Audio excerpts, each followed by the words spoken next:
சொன்னாங்க சாப்பாட்டுக்கு வந்து கஷ்டமா இருந்தது, போயிட்டு வர பஸ் வசதி இல்லை, நடந்து போய் படித்தோம் அப்படின்னு சொல்லி.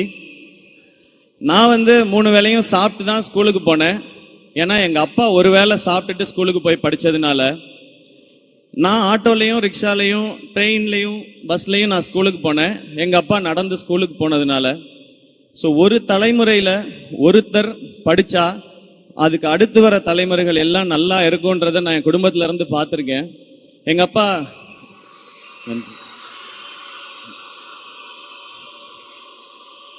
அப்பா அவங்க வீட்டில் இருந்த வசதிக்கு அவர் நினைச்ச படிப்பை படிக்க முடியல, கிடைச்ச படிப்பு தான் படிச்சாரு. அவர் 1 டிகிரி வாங்கினாரு. ஆனா அவருடைய பையன் என்ன 2 டிகிரி படிக்க வச்சாரு, பிஇ எம்பிஏன்னு.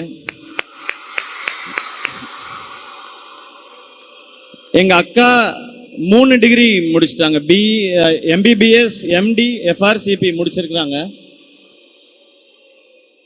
நான் பிஇ எம்பிஏ படிச்சதுக்கும் இப்ப செய்யற துறைக்கும் சம்பந்தமே இல்லை.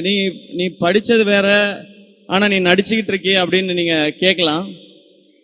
ஆனா நான் நடிச்சுக்கிட்டு இருக்கும்போது இப்பவும் எனக்கு இருக்கிற பெரிய நம்பிக்கை, இந்த இண்டஸ்ட்ரி ரொம்ப ரொம்ப சவாலானது, சினிமா இண்டஸ்ட்ரி.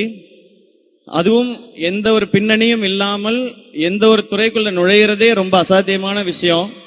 அப்படி அந்த துறைக்குள்ள நுழைஞ்சு அங்க சவால் வரும் பொழுதெல்லாம் எனக்கு இருக்கிற ஒரே தைரியம், என்கிட்ட 2 டிகிரி இருக்கு, இங்க இருந்து அமிச்சிட்டீங்கன்னா நான் ஏதாவது ஒரு வேலை செஞ்சாவது என்னால பொழைச்சிக்க முடியும் அப்படின்றதுதான். அப்படி நிறைய பேருக்கு இங்க கனவுகள் இருக்கு. எனக்கு நான் படிப்பு டீசெண்டா படிச்சேன் நானு, ஆனா சினிமா மேல ஒரு ஆர்வம், அதனால இந்த பக்கம் வந்துட்டேன். ஆனா இங்க இருக்க ஒவ்வொருத்தருக்கும் ஒரு கனவு இருக்கிறத பாக்குறேன். அந்த கனவை நோக்கி நீங்க ஓடுறத